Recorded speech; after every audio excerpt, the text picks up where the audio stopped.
Dear students, welcome to macroeconomics.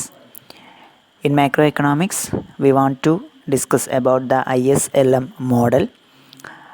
Before going to discuss about this ISLM model, we want to derive the IS curve and LM curve.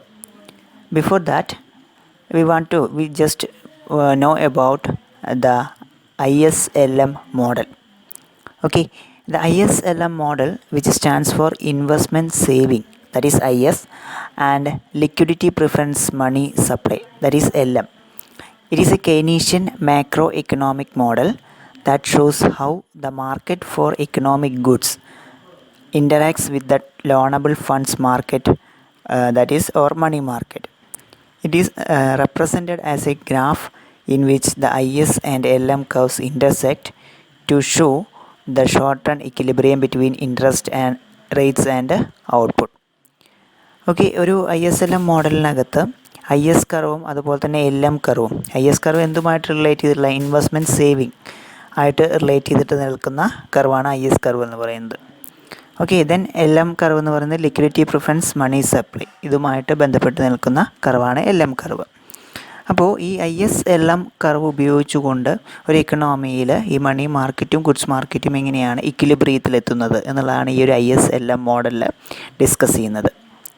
Okay, it is a Keynesian macro economic model that shows how the market for economic goods interact with the loanable funds market. അതായത് money മാർക്കറ്റും അതുപോലെ തന്നെ goods മാർക്കറ്റും തമ്മിൽ എങ്ങനെയാണ് interact ചെയ്യുന്നത് എന്നുള്ളതാണ് ഈ ഒരു ISLM മോഡലിൽ നമ്മൾ പഠിക്കുന്നത്. Okay, it is represented as a graph in which ISLM curves intersect to show the short-run equilibrium between the interest rate and output. അതായത് ഇൻട്രസ്റ്റ് റേറ്റ്സും ഔട്ട്പുട്ടും തമ്മിൽ ഒരു ഷോർട്ട്-റൺ ഇക്വിലിബ്രിയം എങ്ങനെയാണ് ഈ ഒരു IS കർവും LM കർവും ചേർന്നുകൊണ്ട് ഡിറ്റർമിൻ ചെയ്യുന്നത് എന്നുള്ളതാണ് ഈ ഒരു ISLM മോഡലിൽ നമ്മൾ പഠിക്കുന്നത്. അപ്പോൾ ഇതിനായിട്ട് IS കർവിൻ്റെ ഡെറിവേഷനും LM കർവിൻ്റെ ഡെറിവേഷനും നമുക്ക് പഠിക്കേണ്ടതായിട്ടുണ്ട്. അപ്പോൾ ആദ്യമായിട്ട് ഇന്നത്തെ ക്ലാസ്സിൽ IS കർവിൻ്റെ ഡെറിവേഷൻ നമുക്ക് നോക്കാം. Goods market equilibrium, that is the derivation of the IS curve. ഇപ്പോൾ ഗുഡ്സ് മാർക്കറ്റ് ഇക്വിലിബ്രിയത്തിനകത്ത് IS കർവിൻ്റെ ഡെറിവേഷനാണ് നമ്മൾ ആദ്യമായിട്ട് പരിചയപ്പെടുന്നത്.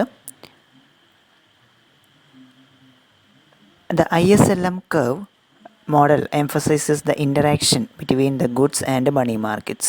ഓക്കെ, ഗുഡ്സ് മാർക്കറ്റും മണി മാർക്കറ്റും തമ്മിലുള്ള ആ ഒരു ഇൻ്ററാക്ഷനാണ് ISLM മോഡലിൽ ISLM കർവ് റെപ്രസെൻ്റ് ചെയ്യുന്നത്. Okay, the goods market is in equilibrium when aggregate demand is equal to income. We already know that ഒരു goods market or commodity market എപ്പോഴും ഇക്വിലിബ്രിയത്തിൽ എത്തുന്നത് എപ്പോഴാണ്? അഗ്രിഗേറ്റ് ഡിമാൻഡും ഇൻകവും തുല്യമാകുന്ന അവസ്ഥയിലാണ്. The aggregate demand is determined by the consumption demand and investment demand, അല്ലേ? അതായത് അഗ്രിഗേറ്റ് ഡിമാൻഡ് കൺസംഷൻ ഡിമാൻഡും ഇൻവെസ്റ്റ്മെൻറ്റ് ഡിമാൻഡും ചേർന്നുകൊണ്ടാണ് ഡിറ്റർമിൻ ചെയ്യുന്നത്. അതായത് ഒരു എക്കണോമിയുടെ ടോട്ടൽ ഡിമാൻഡ് എന്ന് പറയുന്നത് ആ ഒരു എക്കണോമിയിലെ ജനങ്ങളുടെ അല്ലെങ്കിൽ ഇൻഡിവിജ്വൽസിൻ്റെ അല്ലെങ്കിൽ അവിടെയുള്ള ഫേംസിൻ്റെ കൺസംഷൻ ഡിമാൻഡ്, ആ കൺസംഷനെയും അതുപോലെ തന്നെ അവരുടെ ഇൻവെസ്റ്റ്മെൻറ്റിനെയും ആശ്രയിച്ചിരിക്കുന്നു. ഓക്കെ, ഇവയുടെ ആകെ തുകയാണ് അഗ്രിഗേറ്റ് ഡിമാൻഡ് എന്ന് പറയുന്നത്. In the Keynesian model of goods market equilibrium, we also now introduce the rate of interest as an important determinant of investment. Okay, Keynesian model of goods market equilibriumത്തിനകത്ത് interest റേറ്റിന് വളരെയധികം പ്രാധാന്യം നിലനിൽക്കുന്നുണ്ട്. ഇപ്പോൾ കെയ്ൻസിൻ്റെ general തിയറിയിൽ interest റേറ്റിന് നൽകുന്ന പ്രാധാന്യം നമുക്ക് കൃത്യമായിട്ട് അറിയാവുന്നതാണ്. With this introduction of interest as a determinant of investment, the latter now becomes an endogenous variable in the model. When the rate of interest falls, the level of investment increases and vice versa. Okay, അപ്പോൾ ഈ ഒരു interest റേറ്റിനെ കുറിച്ചിട്ടുള്ള ഒരു പഠനങ്ങൾ ഈ ഒരു Keynes നടത്തിയതിൻ്റെ ഭാഗമായിട്ട് തന്നെ എന്താണ്, there is N inverse relationship between the rate of investment and rate of interest. Okay, അതായത് ഇൻട്രസ്റ്റ് റേറ്റ് കുറയുമ്പോൾ ഇൻവെസ്റ്റ്മെൻറ്റ് വർദ്ധിക്കുന്നു, ദെൻ ഇൻട്രസ്റ്റ് റേറ്റ് കൂടുന്ന സമയത്ത് ഇൻവെസ്റ്റ്മെൻറ്റിൽ കുറവുണ്ടാകുന്ന ഒരവസ്ഥ നിലനിൽക്കുന്നുണ്ട്. ഓക്കെ, ദെൻ ആ ഒരു റിലേഷൻഷിപ്സ് പറയുന്നതിന് വേണ്ടിയിട്ടാണ് IS കർവ് ഉപയോഗിക്കുന്നത്. Thus changes in the rate of interest affect aggregate demand or aggregate expenditure by causing changes in the investment demand. Okay, aggregate ഡിമാൻഡിലും എന്താണ് ഈ ഇൻട്രസ്റ്റ് റേറ്റിൽ വരുന്ന വ്യത്യാസം സ്വാഭാവികമായിട്ടും ആ ഒരു എക്കണോമിയുടെ അഗ്രിഗേറ്റ് ഡിമാൻഡിൽ ചേഞ്ച് ഉണ്ടാവും. അതായത് ഈ ഇൻവെസ്റ്റ്മെൻറ്റ് ഡിമാൻഡിൽ കുറവ് സംഭവിച്ചു കഴിഞ്ഞാൽ സ്വാഭാവികമായിട്ടും എന്താ കുറവോ അല്ലെങ്കിൽ കൂടുതലോ സംഭവിച്ചു കഴിഞ്ഞാൽ അഗ്രിഗേറ്റ് ഡിമാൻഡിനെ അത് എഫക്റ്റ് ചെയ്യുന്നുണ്ട്. When the rate of interest falls, it lowers the cost of investment projects and thereby raises the profitability of investment. The businessman will therefore undertake greater investment at a lower rate of interest. Okay, rate of interest കുറയുന്ന സമയത്ത് എന്താ സംഭവിക്കുക? It lowers the cost of investment കുറയുകയും and thereby raises the profitability of ഇൻവെസ്റ്റ്മെൻറ്റിൽ നിന്നുള്ള ആ ഒരു ലാഭം അത് വർദ്ധിക്കുന്നതിന് കാരണമാവുകയും ചെയ്യുന്നു. Then the businessman will therefore undertake greater investment at a lower rate of interest. അപ്പോൾ കുറഞ്ഞ ഇൻട്രസ്റ്റ് റേറ്റിൽ കൂടുതൽ ഇൻവെസ്റ്റ്മെൻറ്റ്സ് നടത്താനായിട്ട് എന്താണ് ഈ ഒരു ബിസിനസ്മാൻസ് അല്ലെങ്കിൽ ആളുകൾ തയ്യാറാവുന്നുണ്ടാവും. അതുകൊണ്ടാണ് അവിടെ ഇൻട്രസ്റ്റ് റേറ്റ് കുറയുന്ന സമയത്ത് ഇൻവെസ്റ്റ്മെൻറ്റ്സ് കൂടാനായിട്ട് കാരണമാവുന്നത്. Okay, the increase in investment demand will bring about increase in aggregate demand, which in turn will raise the equilibrium level of income. അതായത് ഇതിൽ ഇൻവെസ്റ്റ്മെൻറ്റ് ഡിമാൻഡ് വർദ്ധിക്കുമ്പോൾ അഗ്രിഗേറ്റ് ഡിമാൻഡും അതിൻ്റെ ആനുപാതികമായിട്ട് വർധനവുണ്ടാവും. That leads to an rise in the equilibrium level of income. Equilibrium level of ഇൻകവും അതിൽ നിന്ന് വർദ്ധിക്കുന്നു. In the derivation of the IS curve, we seek to find out the equilibrium level of national income as determined by the equilibrium in goods market by a level of investment determined by a given rate of interest. അതായത് ഈ ഒരു IS curve derive ചെയ്യുന്നതിന് വേണ്ടിയിട്ട് we seek to find out the equilibrium level of national income. അല്ലേ, equilibrium level of national income ആദ്യം കണക്കാക്കേണ്ടതായിട്ടുണ്ട്. As determined by the equilibrium goods market by a level of investment determined by a given rate of interest. Okay, അപ്പോൾ ആ ഒരു ലഭ്യമായിട്ടുള്ള അല്ലെങ്കിൽ അവിടെ നിലനിൽക്കുന്ന ആ ഒരു റേറ്റ് ഓഫ് ഇൻട്രസ്റ്റിൽ ഈ എത്രയാണ് അവിടെ ഇൻവെസ്റ്റ് ചെയ്യുന്നത്, ആ ഇൻവെസ്റ്റ്മെൻറ്റിന് അധികമായിട്ട് ഗുഡ്സ് മാർക്കറ്റ് ഇക്വിലിബ്രിയവും കൂടി കൈവരിച്ചുകൊണ്ട് എങ്ങനെയാണ് ഈ income equilibrium level of income ഒരു എക്കണോമിയിൽ ഡിറ്റർമിൻ ചെയ്യുന്നതെന്ന് കണ്ടെത്തി കഴിഞ്ഞാൽ നമുക്ക് അതിൽ നിന്ന് IS കർവ് ഡിറൈവ് ചെയ്യാനായിട്ട് സാധിക്കും. ഓക്കെ, അപ്പോൾ ഇന്നത്തെ ക്ലാസ്സിൽ നമ്മൾ ഡിസ്കസ് ചെയ്യുന്നത് ഇത് തന്നെയാണ്. ഈ ഒരു income equilibrium level of national income അതിൽ നിന്ന് ഈ ഒരു given specified rate of interest ഉപയോഗിച്ചുകൊണ്ട് ആ എക്കണോമി ഈ equilibrium level of national income attain ചെയ്യുകയും അതിൽ നിന്ന് എങ്ങനെയാണ് IS കർവ് ഡിറ്റർമിൻ ചെയ്യുന്നത് എന്നുള്ളത് ഡയഗ്രത്തിൻ്റെ സഹായത്തോട് കൂടിയിട്ടാണ് നമ്മൾ ഇന്നത്തെ ക്ലാസ്സിൽ പഠിക്കാൻ വേണ്ടിയിട്ട് പോകുന്നത്. Okay, thus IS curve relates different equilibrium levels of national income with various rates of interest. With a fall in the rate of interest, the planned investment will increase, which will cause an upward shift in aggregate demand function, resulting in goods market equilibrium at a higher level of national income. Okay, the lower the rate of interest, the higher will be the equilibrium level of national income. Thus, the IS curve is locus of the those combination of rate of interest and the level of national income at which goods market is in equilibrium. Okay, അപ്പോൾ IS കർവിനെ ഇങ്ങനെ നമുക്ക് define ചെയ്യാം. എന്താണ് IS curve എന്ന് പറഞ്ഞു കഴിഞ്ഞാൽ it is the locus of those combinations of rate of interest and the level of national income. Rate of ഇൻട്രസ്റ്റും അതുപോലെ തന്നെ ലെവൽ ഓഫ് നാഷണൽ ഇൻകവും തമ്മിലുള്ള ആ ഒരു കോമ്പിനേഷൻസ് ആണ് ഈ ഒരു IS കർവ് കാണിക്കുന്നത്. Which goods market is in equilibrium. Okay, then ഈ ഒരു IS കർവിൻ്റെ ഡെറിവേഷനുള്ള ഡയഗ്രമാണ് സ്ക്രീനിൽ കാണിച്ചിട്ടുള്ളത്. IS കർവ് ഡിറൈവ് ചെയ്യുന്ന സമയത്ത് ഇവിടെ നോക്കാം. How the IS curve is derived is illustrated in the figure. In panel A മൂന്ന് പാനലുകളായിട്ടാണ് നൽകിയിട്ടുള്ളത്. Panel A, panel B and panel C. In panel A of figure, the relationship between rate of interest and planned investment is depicted by the investment demand curve. Okay, അതായത് investment demand curve കാണിച്ചിട്ടുണ്ട്. അവിടെ എന്ത് തമ്മിലുള്ള റിലേഷൻഷിപ്പാണ് കാണിക്കുന്നത്? Rate of interest and planned investment. Here x-axis shows the planned investment and y-axis shows the rate of interest. Rate of interest കുറയും തോറും അവിടെ planned investment ചെയ്യാനുള്ള ആളുകളുടെ ആഗ്രഹം എന്താണ്? അവിടെ വർദ്ധിക്കുകയാണ് ചെയ്യുന്നത്. കൂടുതലായിട്ട് അവിടെ ഇൻവെസ്റ്റ്മെൻറ്റ്സ് നടത്തുന്നു. അപ്പോൾ ഇൻട്രസ്റ്റ് റേറ്റ് R0 നിന്ന് R1 ആയിട്ട് കുറയുമ്പോൾ സ്വാഭാവികമായിട്ടും I0 നിന്ന് I1 ആയിട്ട് പ്ലാൻഡ് ഇൻവെസ്റ്റ്മെൻറ്റ് വർദ്ധിക്കുന്നു.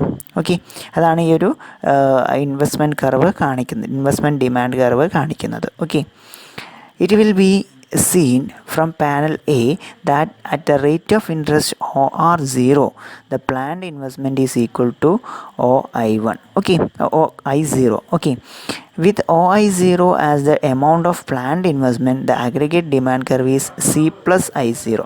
അപ്പോൾ ഈ ഒരു OI0 ആണ് പ്ലാൻഡ് ഇൻവെസ്റ്റ്മെൻറ്റ് എന്നുണ്ടെങ്കിൽ ആ ഒരു ലെവലിൽ the amount of the aggregate demand curve ഈ R0യിൽ ഇൻട്രസ്റ്റ് റേറ്റ് നിലനിൽക്കുമ്പോൾ അഗ്രിഗേറ്റ് ഡിമാൻഡ് കർവ് ഈസ് എന്താണ് C+I0 എന്ന് പറയുന്നതാണ്. ഇവിടെ നമുക്ക് കാണാൻ സാധിക്കും C+I0, it is an increasing curve, that is the aggregate demand curve, which will be seen in panel B equal the aggregate output OY0, the level of national income. Okay, അപ്പോൾ ഇവിടെ I0 investment നടത്തുന്ന സമയത്ത് ഉള്ള aggregate demand ആണ് കാണിക്കുന്നത് E0 എന്ന് പറയുന്ന പോയിന്റിൽ. So OY0 is the level of national income.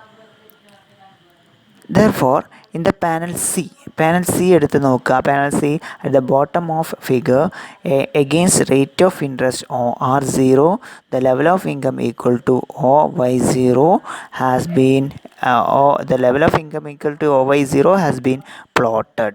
Okay, അപ്പോൾ ഇവിടെ ഈ ഒരു OR0 ഇൻട്രസ്റ്റ് റേറ്റിൽ ഇൻകം ലെവൽ OY0 അവിടെ കണക്കാക്കുന്നുണ്ട്. Okay, now if the rate of interest falls to OR1, interest rate OR0യിൽ നിന്ന് OR1 ആയിട്ട് കുറഞ്ഞു എന്ന് വിചാരിക്കാം. Then the planned investment by businessmen increases from OI0 to OI1. പ്ലാൻഡ് ഇൻവെസ്റ്റ്മെൻറ്റ് വർദ്ധിക്കുന്നു. ദെൻ സ്വാഭാവികമായിട്ടും എന്താ, with this increase in planned investment the aggregate demand curve shifts upward to the new position C+I1. Okay, here it is I1 ആണ്. അപ്പോൾ ഇവിടെ aggregate demand കർവിൽ എന്താണ്, വർധനവുണ്ടാവുന്നു. സ്വാഭാവികമായിട്ടും എന്താണ്, ഇൻട്രസ്റ്റ് റേറ്റ് കുറഞ്ഞതിൻ്റെ ഭാഗമായിട്ട് പ്ലാൻഡ് ഇൻവെസ്റ്റ്മെൻറ്റ് വർദ്ധിക്കുന്നു. പ്ലാൻഡ് ഇൻവെസ്റ്റ്മെൻറ്റ് വർദ്ധിച്ചു കഴിഞ്ഞാൽ ഇൻവെസ്റ്റ്മെൻറ്റ് ഡിമാൻഡ് വർദ്ധിക്കുന്നു. ഇൻവെസ്റ്റ്മെൻറ്റ് ഡിമാൻഡ് വർദ്ധിക്കുമ്പോൾ അത് അഗ്രിഗേറ്റ് ഡിമാൻഡിൽ ഇൻക്രീസ് ചെയ്യുന്നതിന് കാരണമാകുന്നു. അപ്പോൾ ഇവിടെ C+I0 ആയിരുന്ന അഗ്രിഗേറ്റ് ഡിമാൻഡ് കർവ് C+I1 ആയിട്ട് മുൻപോട്ട് ഷിഫ്റ്റ് ചെയ്യുന്നു. അപ്പോൾ ഈ ഒരു ഇൻട്രസ്റ്റ് റേറ്റിൽ വന്ന കുറവ് പ്ലാൻഡ് ഇൻവെസ്റ്റ്മെൻറ്റ് വർദ്ധിക്കുന്നതിന് കാരണമാവുകയും അതിൻ്റെ ഭാഗമായിട്ട് അഗ്രിഗേറ്റ് ഡിമാൻഡ് കർവ് മുൻപോട്ട് ഷിഫ്റ്റ് ചെയ്യുന്നതിന് കാരണമാവുകയും ചെയ്യുന്നു. ഓക്കെ, ഇക്വിലിബ്രിയം അറ്റ് OY1 എന്ന് പറയുന്ന നാഷണൽ ഇൻകം ലെവലിലാണ് അവിടെ ഈ ഗുഡ്സ് മാർക്കറ്റ് ഇക്വിലിബ്രിയത്തിൽ എത്തുന്നത്. Okay, thus in panel C at the bottom of figure 20.1, the level of national income OY1 is plotted against the rate of interest. Okay, അപ്പോൾ ഈ same ഈ പാനൽ എയിലും പാനൽ ബിയിലും കാണുന്ന panel എയിൽ OI1 ഇൻവെസ്റ്റ്മെൻറ്റും അതുപോലെ തന്നെ ആ OI1 ഇൻവെസ്റ്റ്മെൻറ്റിലുള്ള ലെവൽ ഓഫ് ഇൻകം എന്ന് പറയുന്നത് OY1 എന്ന് പറയുന്നതാണ്. ആ OY1 എന്താണ് ഇവിടെ ഈ പാനൽ ബിയിൽ അടയാളപ്പെടുത്തിയിട്ടുണ്ട്. Okay, OY1 is plotted against the rate of interest OR1. With the further lowering of the rate of interest to OR2, the planned investment increases to OI2 and OI2 etc. അപ്പോൾ ഇവിടെ വീണ്ടും ഈ rate of interest OR1ൽ നിന്ന് OR2 ആയിട്ട് കുറയുന്ന സമയത്ത് അവിടെ planned ഇൻവെസ്റ്റ്മെൻറ്റ് വർദ്ധിക്കുന്നു. പ്ലാൻഡ് ഇൻവെസ്റ്റ്മെൻറ്റ് വർദ്ധിക്കുമ്പോൾ സ്വാഭാവികമായിട്ടും അവിടെ എന്താണ് ഉണ്ടാവുക, ഇൻവെസ്റ്റ്മെൻറ്റ് ഡിമാൻഡ് വർദ്ധിക്കുകയും അഗ്രിഗേറ്റ് ഡിമാൻഡ് കർവ് മുൻപോട്ട് ഷിഫ്റ്റ് ചെയ്യുകയും ചെയ്യുന്നു. ദാറ്റ് ഈസ് C+I2 ആയിട്ട് മാറുന്നു. ദെൻ ഇത് നമ്മൾ നേരെ പാനൽ സിയിലേക്ക് അടയാളപ്പെടുത്തുന്ന സമയത്ത് എന്താണ്, OR2 ഇൻട്രസ്റ്റ് റേറ്റിൽ OY2 ഇൻകമായിട്ട് അവിടെ ഡിറ്റർമിൻ ചെയ്യാനായിട്ട് സാധിക്കും. ഓക്കെ, അപ്പോൾ ഈ ഒരു ഇൻട്രസ്റ്റ് റേറ്റും നാഷണൽ ഇൻകം തമ്മിലുള്ള റിലേഷൻഷിപ്പ് പാനൽ സിയിൽ കാണിച്ചിട്ടുണ്ട്. With this further rise in planned investment the aggregate demand curve in panel B shifts upward to the new position CI2, corresponding to which goods market is in equilibrium OY2 level of income. Therefore, in panel C, the equilibrium income OY2 is shown against the interest rate OR2. Okay, അപ്പോൾ ഇവിടെ different rate of interest നിലനിൽക്കുന്ന ആ ഒരു അവസ്ഥയിൽ ഈ planned ഇൻവെസ്റ്റ്മെൻറ്റിൽ വരുന്ന വ്യത്യാസം എങ്ങനെയാണ് അഗ്രിഗേറ്റ് ഡിമാൻഡിനെ ബാധിക്കുന്നത് എന്നുള്ളത് കാണിച്ചിട്ടുണ്ട്. ആ അഗ്രിഗേറ്റ് ഡിമാൻഡിൽ വരുന്ന വ്യത്യാസം എന്താണ്, റേറ്റ് ഓഫ് ഇൻട്രസ്റ്റും നാഷണൽ ഇൻകവും തമ്മിലുള്ള ആ ഒരു റിലേഷൻഷിപ്സ് കാണിക്കുന്നതിന് വേണ്ടിയിട്ട് ഉപയോഗിക്കുകയും ചെയ്തിട്ടുണ്ട്. ഓക്കെ, അപ്പോൾ ഇത് കൃത്യമായിട്ട് ഈ ഒരു ഡയഗ്രത്തിൽ നിന്ന് മനസ്സിലാക്കാനായിട്ട് സാധിക്കും.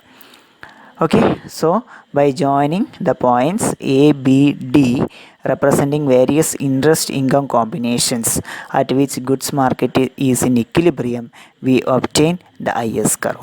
ഓക്കെ, ഈ ഒരു goods market equilibrium E0, E1, E2 എന്ന് പറയുന്ന ഇക്വിലിബ്രിയം പോയിന്റിലുള്ള ഈ പോയിന്റുകളെല്ലാം എടുത്തിട്ടുള്ള എ ബി ഡി എന്ന് പറയുന്ന പോയിന്റുകൾ ജോയിൻ ചെയ്ത് വരച്ച് കഴിഞ്ഞാൽ നമുക്ക് IS കർവ് ഡിറൈവ് ചെയ്യാനായിട്ട് സാധിക്കും. It will be observed from figure that the IS curve is downward sloping, that is has a negative slope, which implies that when the rate of interest declines, the equilibrium level of national income increases. So the IS curve shows that when rate of interest declines, then equilibrium level of national income increases.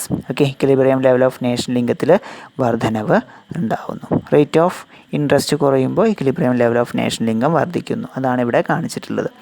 Okay, അപ്പോൾ common ആയിട്ട് ചിന്തിച്ച് കഴിഞ്ഞാൽ തന്നെ നമുക്ക് മനസ്സിലാവും, ഈ investment demand വർദ്ധിക്കുമ്പോൾ സ്വാഭാവികമായിട്ടും അവിടെ അഗ്രിഗേറ്റ് ഡിമാൻഡിൽ വർധനവുണ്ടാകുന്നു. ആ അഗ്രിഗേറ്റ് ഡിമാൻഡിൽ വർധനവുണ്ടായിക്കഴിഞ്ഞാൽ നാഷണൽ ഇൻകം വർദ്ധിക്കുന്നു. Y0, Y1, Y2 ആയിട്ടൊക്കെ വർദ്ധിക്കുന്നു. അപ്പോൾ നാഷണൽ ഇൻകം വർദ്ധിക്കുന്നു എന്ന് പറയുന്നത് എന്താണ്, ഇൻട്രസ്റ്റ് റേറ്റിൽ വന്നിട്ടുള്ള ആ കുറവിൻ്റെ ഭാഗമായിട്ടാണ് ഉണ്ടായത്. അപ്പോൾ റേറ്റ് ഓഫ് ഇൻട്രസ്റ്റ് കുറയുമ്പോൾ നാഷണൽ ഇൻകം വർദ്ധിക്കുന്ന ആ ഒരു റിലേഷൻഷിപ്പാണ് ഈ ഒരു IS കർവിൽ കാണിക്കുന്നത്. That is the derivation of IS curve. Okay, അപ്പോൾ കൃത്യമായിട്ട് ഓർത്ത് വയ്ക്കുക, IS curve shows the relationship between the rate of interest and the equilibrium level of national income. Okay, that is all about the derivation of IS curve. That is all about today's class. Thank you.